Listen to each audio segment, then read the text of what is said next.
오늘 말씀의 제목은 마지막 때라는 제목입니다. 우리의 인생길에는 마지막이 있습니다. 지나가는 시간들이 반드시 있고 마지막 끝이 있다라는 겁니다. 모든 사람들에게는, 그리고 모든 삶의 자리 속에는 이 마지막이 반드시 있습니다. 어제 우리 석수 축구팀들과 우리 교역자들이 축구를 시합을 했습니다. 결과는 재밌게 잘 되어졌고요. 또 중요한 것은 제가 아주 멋진 골을 넣었다라는 겁니다. 근데 그거보다 더 중요한 것은 축구를 하는데 갑자기 오른쪽 왼쪽에 뚝뚝 하는 소리가 나더라고요. 평소 이런 경험이 한 번도 없었습니다. 오랜 시간 지나는 동안. 그래서 안 좋아요. 컨디션이 안 좋아요. 그래서 원만큼 하면 조금 더 하고 좀 더 하고 이러면 좋겠는데 하여튼 마치는 시간을 기대할 수밖에 없었습니다. 우리가 하는 시간 속에서 반드시 이 마침이 있다라는 것은 그것은 새로운 어떤 계기가 되어지기도 하고 회복이 되는 그런 자리이기 때문에 그렇습니다. 여러분, 인생에 있어서 가장 중요한 게 무엇이라고 생각하십니까? 세상에 많은 사람들이 이 땅에서 살면서 제일 중요한 게 뭐냐 하면 거의 대다수의 뭐니 해도 머니가 최고다. 일반적인 이야기입니다. 돈을 싫어하는 사람이 있을 수가 없죠. 돈이 필요하죠. 세상 살아가다가 보면 여러 가지 부분에 있어서 필요한 게 사실입니다. 그런데 이 돈이 과연 우리를 진정 행복하게 해줄까? 돈이 있어서 좀 더 의미도 있을 수가 있고 좀 더 편안할 수가 있고 좀 더 좋을 수 있지만 이 돈이 많다고 무조건 행복할까? 세상에 돈을 하루에도 수억을 써도 다 못 쓸 사람들도 그 돈 때문에 싸우는 것을 봅니다. 왜냐하면 돈이 가지고 있는 매력과 마력이 있기 때문일 겁니다. 누구든지.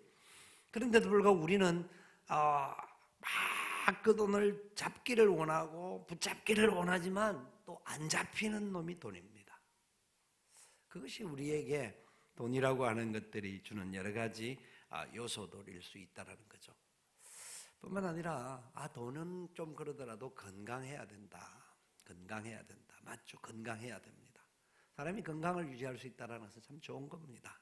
건강하게 시간 속에서 여러 가지 자기 할 일이 있어서 걸어갈 수 있다고 하면 참 귀한 일이기도 합니다. 사실 우리나라가 지금 상황에 있어서는 보면 참 그런 부분이 잘 되어 있는 것을 봅니다. 지난 한 10년 전, 한 20년 전 다른 나라에 가서, 선진국에 가서 제일 부러운 것은 어디를 가도 운동장이 있고 공원이 있고 특별히 잔디구장이 있어서 마음껏 놀 수 있는 그런 상황들이 있었다라는 겁니다. 근데 우리나라도 최근 상황들을 보면 우리나라 어디를 가도 운동장들이, 어떤 때는 비록 인조구장이긴 하지만 운동장이 있고 그런 부분에 있어서 설치가 잘 되어 있고 사람들이 어디서나 운동할 수 있는 여러 가지를 할 수 있는 설비들이 너무너무 잘 되어 있습니다. 경제가 그만큼 성장함으로 말미암아 사람들의 건강을 지키는 부분에 있어서 굉장히 중점을 두는 거예요. 그래서 등산하는 분들, 이것저것 하는 분들이 굉장히 많습니다. 여러분들도 건강하게 인생의 삶을 꼭 살아갈 수 있기를 바랍니다. 그런데 운동한다고 사람이 다 건강, 어떤 때는 운동 때문에 다치기도 하고 운동 때문에 사고를 입기도 하고요.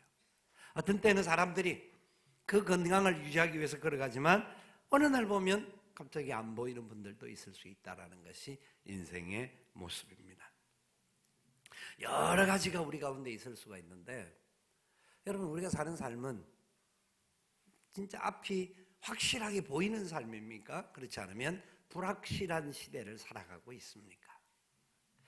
많은 분들이 이야기합니다. 지금 이 시대는 불확실성의 시대다. 정치적으로 보면 앞이 캄캄합니다. 도대체 이 나라가 어디를 가고 있는가? 안타까운 문제가 있을 수가 있습니다. 사람 따라, 행동 따라 다르게 다 말하지만 그럼에도 불구하고 불확실합니다. 경제가 어떻게 될지 롤러코스터를 타고 뭐 여러 가지 부분에 있어서 말하는 걸 보면서 힘들어하고 어려워하는 부분들이 있습니다. 자, 내년에 집값이 오를까요? 떨어질까요? 부동산 전문가들은 이 두 가지를 놓고 설왕설래합니다. 떨어진다, 오른다. 그래서 어쨌단 말입니까? 집이 오르는 게 좋습니까? 내리는 게 좋습니까? 네. 대답 안 하시는 분들은 오르는 게 좋다 하는 분들 같습니다. 근데 보십시오. 집이 자기 사는 집이 있다든지 뭐 전세로 산다든지 하는 분들은 집값이 내리는 걸 좋아해요. 내려야 사람들이 살아갈 수 있는, 그리고 기대감도 있는데, 천정부지로 집값이 오르면 결국은 두 채 이상 가진 사람들은 집값 오르면 좋죠. 그런데 그 어떤 것도 언제 오를지 언제 내릴지 정확하게 안다고 한다면 뭐 사람들은 여러 가지 방법을 쓰겠지만 우리는 그런 것들을 정확하게 알 수도 없고 불확실한 세계 속에 살고 있습니다. 그리고 어떤 부분에 대해서 오히려 가졌기 때문에 불안하고 두려워하고 초조할 수 있는 부분들도 있을 수 있습니다. 우리가 사는 세상이 불확실한 세대이기 때문에 그렇습니다. 요새 건강이 좋아지고 나라가 여러 가지 과학이 발달하고 기술이 발달하고 해서 100세 시대를 살 수 있다고 이야기합니다. 이 자리에 계신 분 중에서 나는 100세까지 살 수 있다고 생각하는 분 한 분? 예, 살 수 있는 분 분명히 있을 겁니다. 그런데요, 작년에 올해 6월 달에 인구 통계에서 나온 내용들을 살펴보니까 우리나라 인구가 지금 5,180만 1,449명으로 6월 말에 통계가 나와 있습니다. 남녀가 거의 비슷하고요.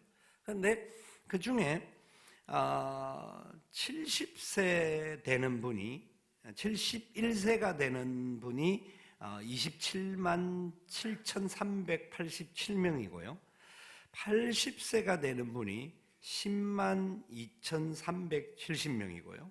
90세가 되는 분이 16,019명이고 99세가 되는 분이 648명입니다. 그래도 648명이라도 와 있다 싶으지만 보십시오. 70세까지 생존할 수 있는 확률이 86%.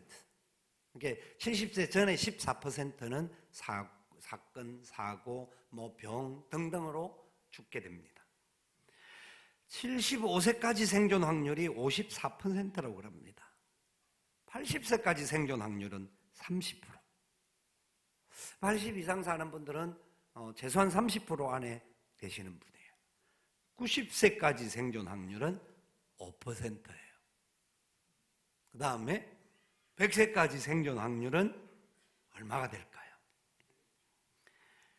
그 프로테이지는 정확하게 우리나라 인구의 통계가 잡기가 어렵습니다. 결론은 뭐냐면 아무리 오래 산다 할지라도 그 인구조사에서 조사한 내용을 살펴보니까 우리나라 평균 수명이 75세에서 78세라는 겁니다. 그러니까 너무 100세까지 산다고 걱정 안 해도 된다 이겁니다. 그 사이에 가실 분들은 가고 남아있는 분들은 성경은 똑같이 그 이야기를 합니다. 인간의 생이 70이고 강건하면 80이라고 이야기합니다. 이건 이미 수천 년 전에 했던 이야기입니다. 그 시대나 지금이나 한두 살 차이, 평균 나이가 한두 살, 서너 살 뭐 차이는 날지 몰라도 인간은 거의 70, 80이면 대다수의 수명이 맞춥니다. 80이 넘어 계신 분들 계시죠? 장수의 복을 받으신 분들입니다. 건강하게 장수의 복을 받으시면 교회에 나올 수 있는 정도면 여러분들 진짜 건강하게 장수. 그래도 건강하게 장수의 복을 받으심에도 불구하고 지금 80이 넘으신 분들 중에서는 안 아픈 데가 없을 겁니다. 거의 인간이라는 구조가 그렇습니다. 그렇기 때문에 우리는 100세를 산다 걱정할 이유가 없어요. 하나님이 100세를 살게 해주시면 100세를 건강하게 살 것이고 그 전에 불러가시면 할렐루야 찬송하며 하나님 품 안에 가게 될 줄 믿으시기 바랍니다. 가기 싫은 분들은 어쩔 수 없지만 가야 됩니다. 어쩌든지 가야 됩니다. 인생에게 있어서 가장 확실한 것은 딱 한 가지가 있는데 그것은 죽는다라는 겁니다. 그 어떤 인생도 이 부분에 대하여서 나는 아니 안 죽어라고 말할 수 있는 인생이 아무도 없다라는 거예요. 하버드 대학의 셜리 케이큰 교수는 죽음이란 무엇인가 책에서 인생에 있어서 가장 확실한 것은 죽음뿐이다 하는 이야기를 합니다. 그래요. 사람은 언젠가는 죽게 돼 있다라는 겁니다. 이 죽음의 법칙을 넘어갈 수 있는 사람이 아무도 없다라는 겁니다. 그래서 요 사이에는 죽는 거에 대하여서 이야기를 하더라도 그냥 죽는 것보다는 well dying, 잘 죽자 하는 이야기를 합니다. 그렇죠. 굉장히 중요한 화두의 이야기예요. 우리가 죽음의 길은 반드시 가는데 그 죽음의 길 가는 속에 어떠한 마지막 고를 향하여 갈 수 있을 것인가 우리는 고민을 해야 합니다. 여러분, 저와 여러분이 언젠가 이 땅을 떠나게 될 텐데 이 땅을 떠나는 것이 그냥 끝이다, 인생의 끝이다, 그렇게 말로 끝나지는 않을 것입니다. 불확실성에 살고 있지만 우리는 죽음이라는 것을 마지막에 반드시 맞이하게 될 텐데 그럼에도 불구하고 저와 여러분의 인생의 그 이후에 아름답고 복되게 예비된 삶이 있다라는 것을 알아야 합니다. 그것을 분명히 알게 될 것입니다. 사람들에 있어서 삶은 모든 사람들은 살아가는 데 있어서 끝이 좋아야 된다 하는 겁니다. 끝이 좋아야 된다. 끝이 좋아야 되는데 이런 실험을 했다고 한 것을 보았습니다. 어떤 실험이냐면 차가운 얼음물에다가 4분 동안 손을 넣는 실험이었습니다. 첫 번째 실험은 차가운 얼음물에 4분 동안 손을 넣는 실험이었고 두 번째 실험은 차가운 똑같은 얼음물에 8분의 시간 동안 손을 넣는 겁니다. 2배의 고통 이상, 2배 이상의 고통이 오는 겁니다. 그런데 이렇게 손을 넣고 난 다음에 두 번째 실험에서는 다음 단계가 있었는데 그 다음 단계는 따뜻하게 손이 잘 풀리고 기분 좋은 온도의 물에 2분 동안 손을 더 넣고 있는 겁니다. 여기는 4분, 여기는 8분 플러스 2분. 여러분들 같으면 어디다가 손을 넣고 싶으십니까? 안 해봐서 모르지 집에 가서 한번 해보시기 바랍니다. 이거 실험을 하니까 우리 뇌세포가 기억하는 기억력 속에서 거의 대다수의 사람들이 전부가 8분을 넣을지라도 그 뒤에 따뜻함을 기억하고 이것을 선호했다는 겁니다. 4분 동안 실험하는 것은 좋은 건 없고 찬 것만, 고통만 느끼는데 8분의 고통을 더 많이 느꼈지만 그 이후에 오는 따뜻함과 회복과 끝이 좋은 것이 사람의 마음에 확실히 남더라는 겁니다. 여러분, 인생이 그냥 끝이 날까요? 그냥 끝이 날까요? 이 끝 이후에 두 갈래 길이 나누어지는 것을 여러분 혹시 아십니까? 개인적으로도 오늘 이 말씀 속에서 우리 인생의 끝까지 견뎌야 할 부분, 그래서 구원을 받는 부분, 끝이 있다라는 것을 말씀을 하는 것인 뿐만 아니라 우리가 살고 있는 이 세상은 수많은 어려움들과 사건과 사고들이 있습니다. 그중에 특별히 이 13장 1절부터 13절의 말씀까지가 이야기되어지는데요. 오늘 다 말씀을 드릴 수는 없고 큰 건물이 무너지는 역사가 앞에 나타나는데 그게 성전이 무너지는 역사가 AD 70년에 티투스 황제에 의하여서 장군에 의하여서 예루살렘 성전이 무너진 사건에 대한 예언, 하나님 주님께서 예언하시고 징표를 말씀하실 때는 그 일이 반드시 이루어졌던 일이었습니다. 그리고 난 다음에 어떤 일들이 계속하여 이렇게 일어날 것입니까? 마지막 때 무슨 일이 일어납니까? 세상의 종말에 어떤 일이 일어납니까? 라고 이야기를 하니까 여러 미혹하는 말들 이런저런 이야기를 하지만 특별히 7절 8절에 이렇게 예수님께서 말씀합니다. 난리와 난리의 소문을 들을 때에 두려워하지 말라. 이런 일이 있어야 하되 아직 끝은 아니니라. 민족이 민족을, 나라가 나라를 대적하여 일어나겠고 곳곳에 지진이 있으며 기근이 있으리니 이는 재난의 시작이니라. 마지막 때 일어나는 징조를 주님께서 인간 세상에서 일어날 수 있는 전쟁과 지진과 기근을 들어서 설명을 하십니다. 나라가 나라를, 민족이 민족을, 이런 여러 가지 난리의 소문이 일어날 것이다.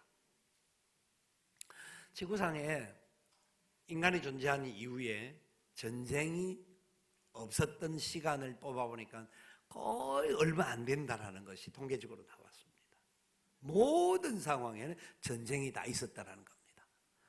개인적으로든 국부적으로든 그다음에 나라든 세계대전이든 전쟁이 있었다는 거예요. 25년 전에 여러분 어떤 기도를 하셨는지 기억이 나시는 분이 계십니까? 갑자기 25년을 왜 이야기하는지 모르지만 25년 전에 저는 오늘 말씀을 준비하면서 기도했던 기도의 제목이 하나가 기억이 났습니다. 무슨 기도일까요? 25년 전에 한참 그 당시 북한이 AIEA에 가입하게 하고 하고 그래서 핵의 통제를 받을 수 있도록 해달라고, 그리고 핵무기를 만들지 못하게 해달라고 기도했던 것이 기억이 납니다. 여러분 기도해 보셨습니까? 그때? 25년 전의 사건이라 분명히 믿는 사람들은 그때 그 기도를 했습니다. 제가 왜 기억하느냐면 우리 교회 부임하기 전인데 제가 충현교회 금요기도회 담당하던 찬양팀 지도였기 때문에 제가 그 기도를 많이 했습니다. 북한의 문제, 핵 문제를 놓고 많이 기도했습니다. 지금도 우리 동일한 기도를 합니다. 북한의 핵에서 참으로 전쟁을 일으키지 못하게 하고, 또한 여러 가지 상황에서 핵무기를 버리게 하고 이런저런 기도를 하는데 큰 변화가 없이 뭔가를 계속 그것은 그들 나름대로의 무언가를 지켜나가는 부분인 것 같은데요, 우리는 그것을 파괴하기를 소망하는 마음으로 기도하고 있습니다. 그런데 그게 우리 소원대로 당장 이루어지지 않는다라는 겁니다. 세상은 핵을 보유한 나라들이 굉장히 많고 이 핵이 터지면 모든 나라가 한순간에 빛을 잃을 수 있는 그런 상황에 놓여 있습니다. 성경은 하늘의 해, 달, 별, 그리고 지구 모든 것이 3분의 1이 캄캄하게 되는 날이 오게 될 때다라고 이야기합니다. 전쟁의 위험에 대한 이야기죠. 그래서 우리가 기도하는 제목 중에 한 가지가 이런 기도입니다. 동일하게 그때도 했고 지금도 하는 게, 하나님 우리 대한민국에 제2의 6.25가 일어나지 않게 하여 주시옵소서. 전쟁이 일어나면 다 죽는데요. 다 지금은 우리가 살아있을 수 있는 그런 부분이 없을 정도로 고통이 오는 겁니다. 지금은 뿐만 아니라 이런 무력, 화력의 전쟁뿐만 아니라 경제 문제가 얼마나 세계가 힘든지 모릅니다. 경제 전쟁이라고 합니다. 무역 전쟁이라고도 하죠. 이런저런 전쟁이 나라와 나라 사이에, 그래서 힘 있는 자들이 힘 없는 자들을 삼키려고 하는 그런 부분들이 많은 것이 세상의 요소입니다. 뿐만 아니라 곳곳에 지진이 있겠다. 인류 역사 이후에 이 지진은 조금씩 계속되어졌는데 20세기 들어와서 지진이 굉장히 왕성해졌습니다. 그리고 21세기 들어와서 이 지진이 세계 곳곳으로 쫙 퍼지기 시작합니다. 여러분, 지난 한 달 동안에 지구상에 지진이 일어났다 보도된 게 몇 건이라고 아십니까? 보도된 것만. 중요한 큰 지진, 최소한 5.0 이상 7.5까지 가는 지진이 지난 한 달 동안 7건이 있었습니다. 지구상에. 우리는 상관없이 우리는 그렇게 우리하고는 아무 상관없는 것으로 생각을 하고 지내왔죠. 우리나라에 지진이 일어나서 크게 좀 피해를 본 적이 언제냐면 3년 전입니다. 2016년도에 경주에서 지진이 일어나서 그 경주 일대, 포항, 울산 쪽에, 그리고 그때가 추석 전후였기 때문에 여러 남쪽에 있는 고향으로 내려간 사람들이 그런 부분을 많이 경험을 했습니다. 그때 지진이 일어나서 이후에 이제 우리 교경협에서 그 돕기 위하여서 내려가서 보니까 진짜 어려움들이 많이 있었던 것을 봅니다. 자, 그런데 한 가지 더 질문을 해봅니다. 2019년도에 대한민국의 지진이 몇 건이 일어났을까요? 아십니까? 한 건도 경험된 거 없죠? 지진이 일어났다 보도 나온 건 없죠? 아니요, 보도는 있었는데 우리는 우리는 상관이 없었습니다. 2019년도 한 해 동안 대한민국의 지진이 84건이 일어났다고 합니다. 지진이 2에서 3, 4이니까 큰 그거는 없었지만 대한민국도 지진 안전지대는 아니라는 겁니다. 일본에서 나는 지진 5 이상이 되는 게 쉽게 일어나는데 대한민국도 그 부분이 안전한 것만은 아니라는 겁니다. 우리는 모르고 살아서 그냥 사는데요, 이런 것이 이미 성경에 신호를 주고 있습니다. 마지막이 온다. 마지막이 온다. 개인적으로도 마지막이 오고 이런 전체적으로는 우주적인 부분에 있어서도 인생의 길은 마지막이 있다. 뭐 그런 터무니없는 소리를 하냐고 할지 몰라도 신호를 주고 있습니다. 성경은 그 신호를 잘 담고 있는 책입니다. 신호가 오면 신호를 지켜야 돼요. 파란불이 오면 건너야 되고 빨간불이 오면 멈춰야 돼요. 차가 빨간불인데 그냥 지나가다 보면 저쪽에서 파란불을 신호오는 차들과 부딪혀서 사고가 나요. 파란불에 건너가더라도 신호를 지키지 않는 차들이 지나가다 보면 사람을 다치게 할 수도 있죠. 그러니까 신호를 잘 지키면 서로가 안전하게 살 수가 있고 편안하게 살 수가 있는데, 신호를 무시하게 되면 결국은 어려움과 고통 속에 들어갈 수가 있습니다. 우리 인간이 개인적으로도 건강의 신호가, 약함의 신호가 올 수가 있고 뭐 이런저런 부분에 신호가 올 수가 있습니다. 성경에 아는 신호는 한 번도 틀린 적이 없었습니다. 역사 속에 반드시 이루어졌습니다. 저와 여러분, 삶의 자리 속에 인생의 마지막이 있다. 이 사실을 그 누구도 부인하지 않을 겁니다. 이 마지막 이후에 두 길로 나누어지는데, 한 길은 영원한 심판의 길로 가는 길입니다. 영원한 심판. 슬피 울며 이를 가는 지옥이라고 하는 곳에 들어가서 영원히 고통 속에 사는 그 나라에 들어가게 되는, 그래서 그곳 속에서 신음하며 이를 가는 아픔이 있을 겁니다. 한 길은 그 길을 벗어나서 영원한 생명의 길, 소망의 길, 선성의 길, 그곳에서 영원히 찬송하고 기뻐하고 행복해 할 수 있는 그 길을 갈 수가 있습니다. 끝까지 견디는 자는 구원을 얻는다고 말하는데, 이 말씀은 무슨 말씀이냐 하면, 예수님을 믿어서 무조건 좋은 게 간다라고만 말하는 것이 아니라 이 땅에 예수 믿는 것 때문에 어떤 경우에는 핍박과 어려움과 고통과 아픔도 받을 수 있습니다. 6.25 동란 때에 예수 믿는 일 때문에 많은 분들이 순교의 피를 흘린 분들이 있습니다. 예수 믿는 거 부인하라고 말했는데 그 부인하지 않고 끝까지 믿기 때문에 죽임을 당한 분들이 있습니다. 일제치하에도 그런 분들이 우리나라에 있었습니다. 세계 역사 속에서 내가 예수 믿는 것 때문에 사자굴에 들어가서 죽임을 당한 사람들도 있었습니다.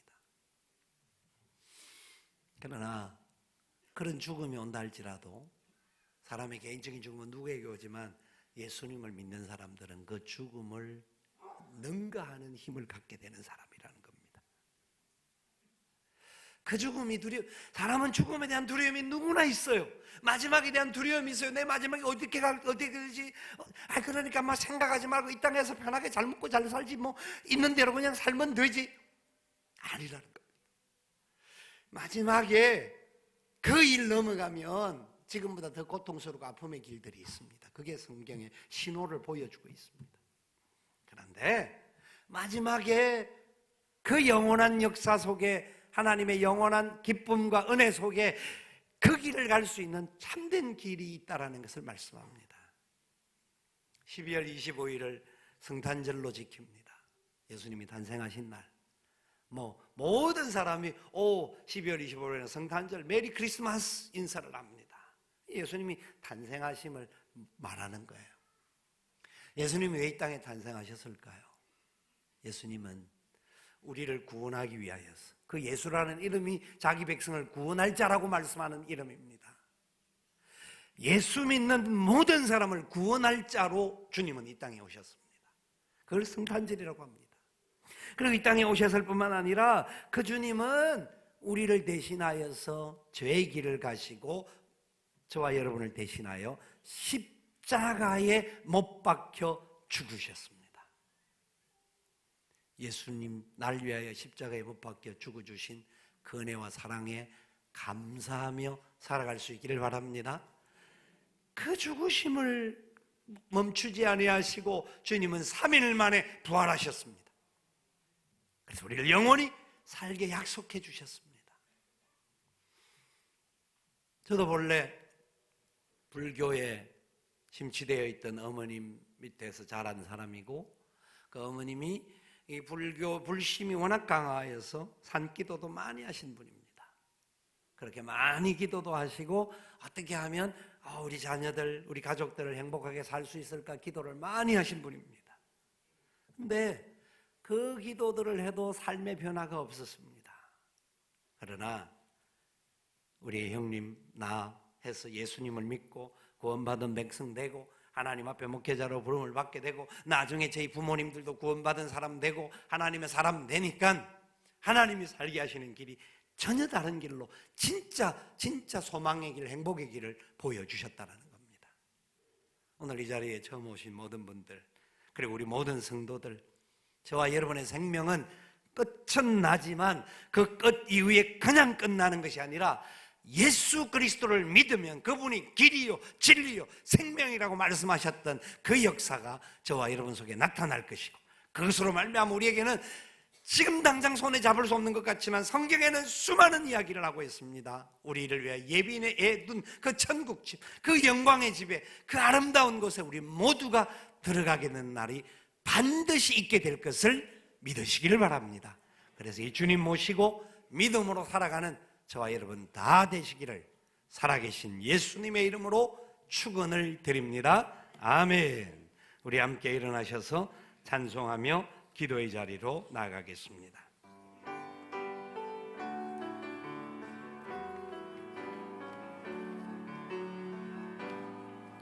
당신은 사랑받기 위해 태어난 사람, 당신의 삶 속에서 그 사랑받고 있지요.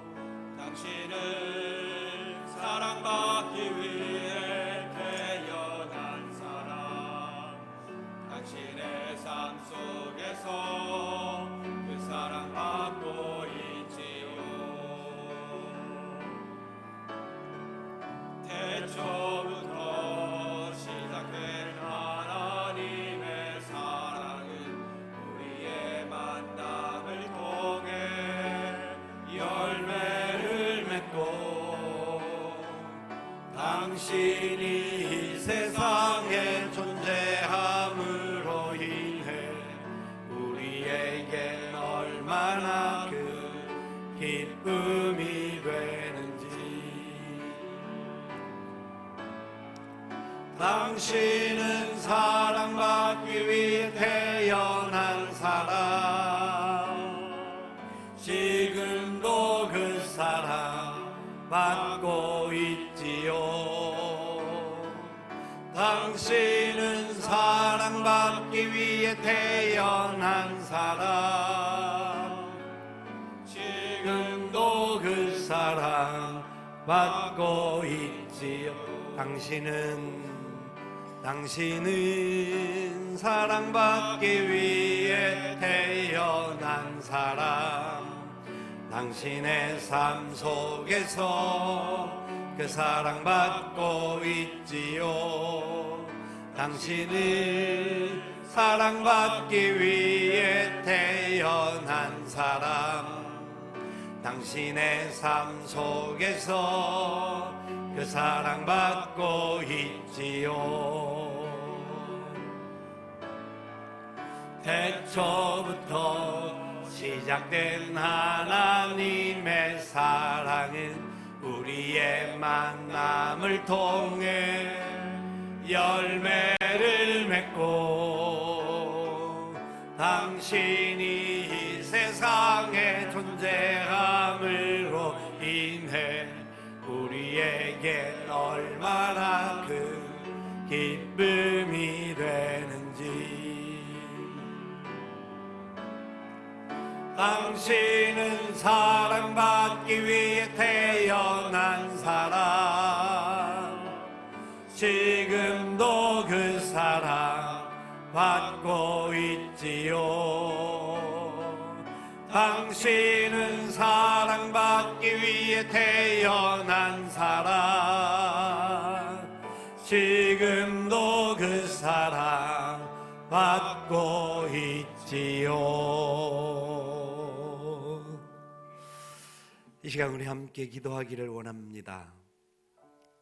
우리 예수님은 영원히 죽음 마땅한 인생들, 언젠가는 죽음의 길을 가야 할 인생을 위하여서 이 땅에 오셨습니다.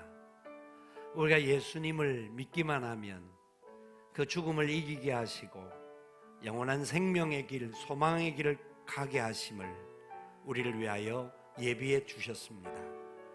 이 시간 그 주님을 마음속에 모시고 그 주님 함께 동행하는 은혜 역사가 우리 가운데 일어날 수 있기를 바랍니다. 처음 오신 분들은 예수라는 사람이 뭐 때문에 나를 위해 죽었지, 말이 안 되는 소리, 그런 뻥과 같은 소리가 어딨냐라고 이야기할지 모릅니다. 그런데 한번 생각해 보십시오.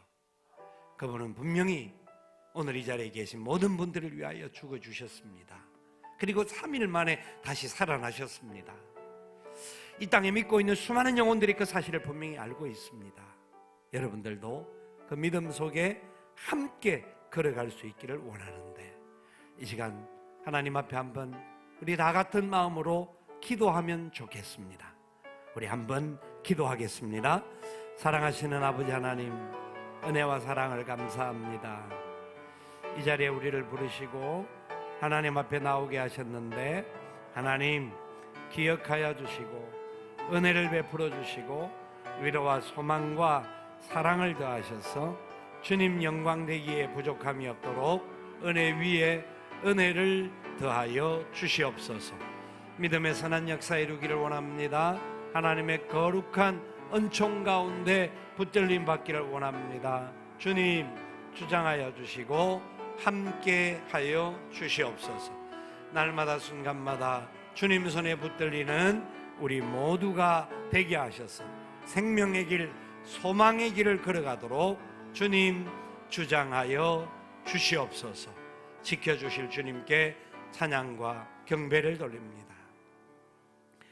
하나님 아버지, 크신 은혜와 사랑을 감사합니다.